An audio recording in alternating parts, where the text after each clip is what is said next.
Bueno, y cuando vuelva a su trabajo, retome el trabajo el Congreso Nacional, una de las novedades de este año, fruto de las elecciones del año pasado, tiene que ver con la presencia de la izquierda obrera, los trabajadores y sus representantes en el Congreso Nacional. En la Cámara de Diputados va a haber un bloque de izquierda importante y ha llegado finalmente Jorge Altamira, también aquí. ¿Qué tal, Jorge? Buen día. ¿Qué tal? Pero Jorge quedó afuera, el que entra es Pitrola. Pitrola, y muy importante la presencia de Pablo López, porque es la consecuencia de una victoria francamente colosal que el Partido Obrero tuvo frente al peronismo en Salta. Claro. De la cual se habló tanto. Y acá Altamira quedó por poquito afuera del Congreso. Por poquito. Bien. ¿Sí? Quiere decir que no hay personalismos. Claro, pues finalmente tuvieron... No, es una victoria muy grande. Además, por ejemplo, en Mendoza tenemos aproximadamente, creo que 5 diputados provinciales. En Salta tenemos la mayoría del Consejo Deliberante. Claro. Y desde el Partido Obrero, ¿cómo están viendo, digamos, lo que está pasando ahora? Esta mañana, bueno, hubo novedades con el tema del dólar, el anuncio que hizo Capitanich con Kicillof. Bueno, el gobierno está derrumbado porque yo advertí en un artículo en Perfil que preparaban un Rodrigazo, que esto iba en dirección a un Rodrigazo, y eso es lo que está ocurriendo. Ha habido una mega devaluación de la moneda en un país que tiene muy atado la cotización del dólar a las naftas, como consecuencia del acuerdo con Chevron. Antes había una cierta reglamentación del precio de la nafta, pero con el acuerdo de Chevron, la reprivatización de YPF, se estableció un modelo petrolero de llevar el precio de la nafta al nivel internacional. Al precio internacional. Entonces, esta devaluación fogonea el aumento de las tarifas de la nafta, o de lo contrario se caen todos los acuerdos petroleros. ¿Está claro?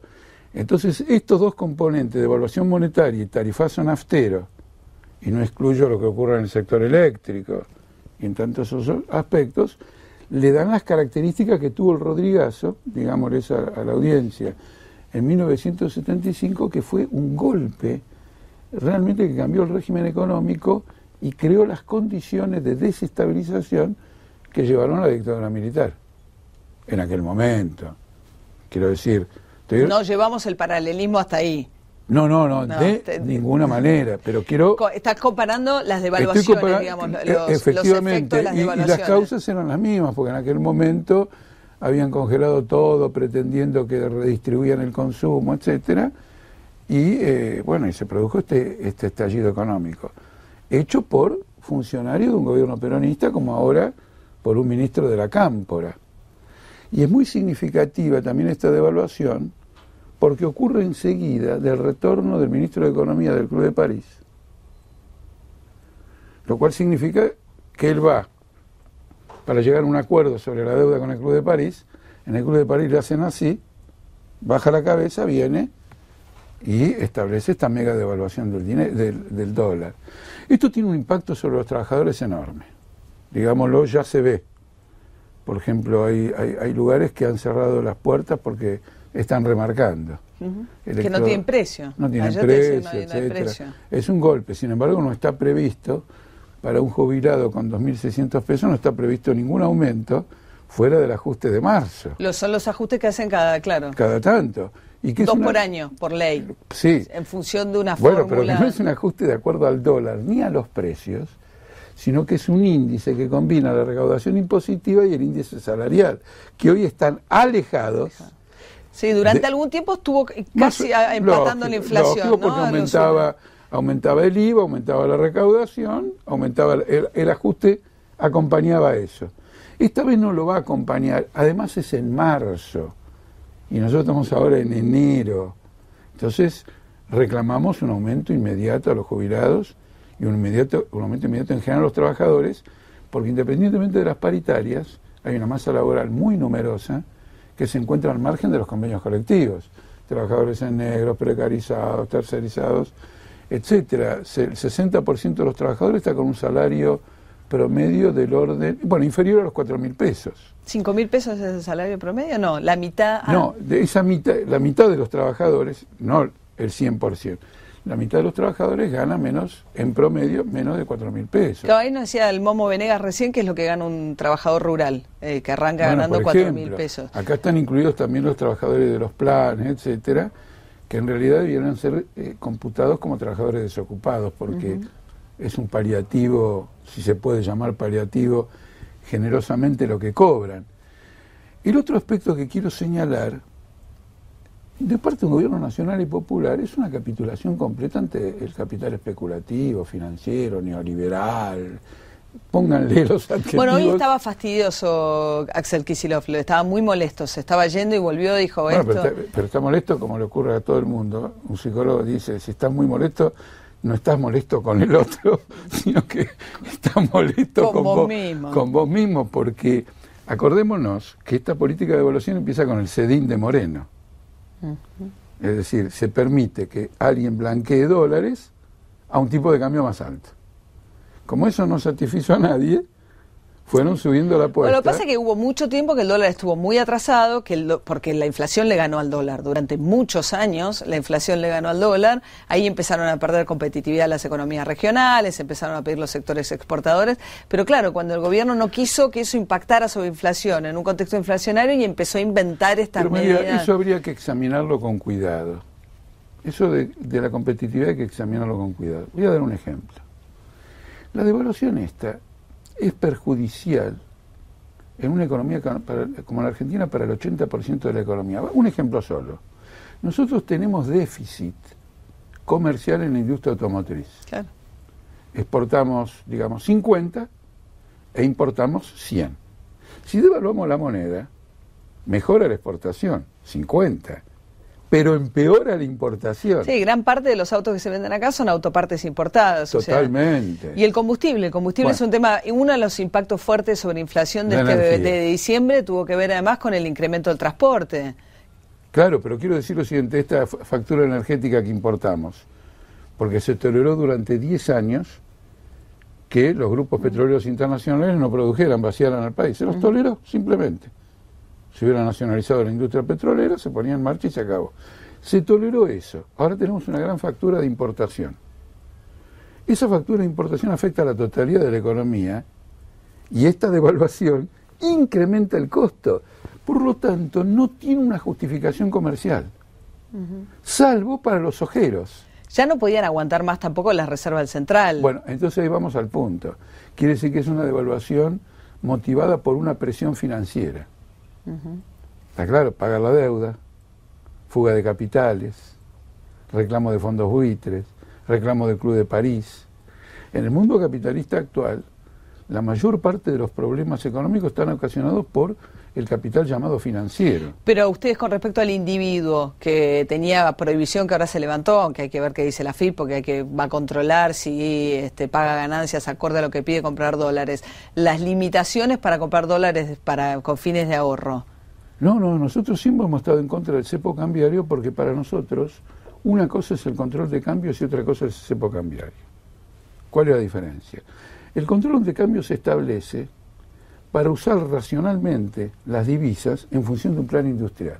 Y el cepo cambiario es, viejo, el que sea nada, no te damos nada porque quiero las reservas estas para pagar la deuda. Eso no nos interesa. Segundo lugar, hay que defender fuertemente, y lo digo en nombre, digamos, del Partido Obrero, quiero subrayar esto, la capacidad de entrar y salir del país es un derecho democrático. Y aunque la inmensa mayoría de los trabajadores no tiene esa libertad porque no tienen los recursos económicos, esos trabajadores igual defienden esa libertad, porque aspiran a tener los recursos económicos, porque aspiran a conocer Brasil o aspiran a conocer cualquier otra cosa, ¿no es cierto? Entonces ahí también hay un derecho democrático. ¿Y para qué se restringía? Para pagarle a los fondos buitres. Por ejemplo, solamente por el falseamiento de la estadística del INDEC, Argentina el año que viene va a pagar 4.000 millones de dólares por el cupón del PBI que se paga a partir de un crecimiento del Producto Bruto del 3,2%. El Producto Bruto no creció el 3,2%, el INDEC dice que sí. Y entonces hay que pagar más caro. 4.000 millones de dólares. Bueno, hay muchos gobiernos provinciales que están muy preocupados con esto, porque tienen deuda atada en dólares. En pocas horas... ¿Y quién nos obligó a comprar una deuda? ¿Y quién nos obligó a emitir? Por supuesto, ¿quién nos obligó? La compañera nuestra que está en la legislatura de Córdoba juró hace poco y apenas empezó la sesión pidió que se discuta el presupuesto de nuevo porque era papel en blanco. Con esta devaluación, la deuda provincial se ha disparado enormemente. Sí, en Mendoza. Entonces, ¿cuál es el beneficio de esta devaluación pensando en el conjunto de los intereses del país? No en zafar de la presión del Club de París. No tiene ningún beneficio. Otra cosa más, se está hablando ahora de que van a aumentar enormemente las tasas de interés. En estos días que van hasta el lunes, donde se van a conocer definitivamente estas medidas, si aumentan las tasas de interés, tiene que haber un impuesto muy fuerte sobre los bancos para que esa plusvalía no sea una ganancia súbita de los grupos bancarios. Pasa que hoy las tasas de interés, las que cobran no, porque cobran tasas, sobre todo las tarjetas, tasas altísimas, pero las tasas de interés que te paga el banco, digamos, con relación a la evolución que tuvo el dólar en los últimos días, te conviene mucho más pensar en irte a un mercado negro que ponerte a poner la plata en el banco, no, a que la trabaje con un plazo pero fijo. Ahora, con un aumento de las tasas de interés, el spread bancario va a aumentar. Los beneficios de los bancos van a aumentar. Hay que ver si la gente aún con tasas de interés más altas confía en el banco o prefiere, si es que le dan, atesorar en dólares ahora que puede, ¿no? Sí, no importa lo que haga el depositante. Yo digo, los banqueros automáticamente se van a beneficiar de este aumento de las tasas de interés, como ocurre en todo el mundo. Hoy en Estados Unidos están aumentando las tasas de interés y está ocurriendo eso. ¿Está previsto un impuesto que haga que esta plusvalía súbita de los bancos no vaya a los banqueros, sino que quede en el país porque es una plusvalía súbita? Una Después, cuestión otra quería... cosita, sí. María, que no quiero dejar de lado, aunque es un poquito, se puede decir que sea sofisticadito un poquito, pero no lo es tanto. Cuando ayer se derrumba el peso, al mismo tiempo se derrumba la lira turca, el rand de Sudáfrica, la rupia de la India. ¿Por qué introduzco esta reflexión? Hay un movimiento internacional de fuga de capitales de los países llamados emergentes.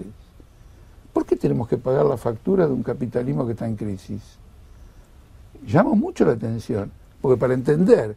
Pasa que no era un contexto de gran ingreso de capitales a la Argentina, justamente con el dólar como estaban, muchos capitales no querían venir o se iban, y bueno, como entonces pasó más con la a mi minera favor, Vale. Más a mi favor, porque los turcos pueden decir, ay, recibimos un montón de capital y ahora se van. Los sudafricanos pueden decir lo mismo, los hindúes pueden decir lo mismo. Nosotros no recibimos nada y se va todo el capital que fue acumulado en la Argentina como consecuencia de los grandes beneficios de las empresas, de los bancos y de los ojeros, grandes beneficios, en pesos, que ahora van al mercado de cambios y quieren llevárselos al exterior por desconfianza en el peso argentino por hacer un beneficio. Esta es una devaluación que beneficia, se lo digo mirándole a los ojos a Kicillof, a Cristina de Kirchner, a Guillermo Moreno, que beneficia a los grupos concentrados, a los ojeros, a la sociedad rural y mirando los ojos de Delía, a la puta oligarquía. El lenguaje de Delía. El lenguaje de Delía. Sí, claro. No, si la propia presidenta en mayo había dicho, si quieren una devaluación que afecte el poder adquisitivo de los trabajadores, van a tener que esperar al próximo gobierno. Bueno, ahí usted, María, usted introduce un principio que, no sé, en el marco de esta entrevista si lo vamos a tratar, que es que hay una crisis política. Porque este gabinete probablemente no subsista. Y el recambio que haya que producir, ¿en qué lineamiento se va a dar? Afecta mucho la marcha del gobierno, la gestión de Capitanich es historia antigua. Sí, hay 2 años por delante todavía, ¿no? De una transición, de un proceso que evidentemente llega a su fin. Además, Cristina Kirchner ya dijo, no tengo más ambiciones, termina en 2 años, pero no es poco tiempo 2 años. No, pero desde el punto de vista de la gestión de gobierno se agotó antes de 2 años. Bueno, Altamira, muchas gracias. No lo vamos a tratar, pero simplemente pues nos quedamos sin tiempo. Le tengo que dar el pase a Paulino Rodríguez, pero ya tendremos otra oportunidad. Muchas gracias. Encantadísimo.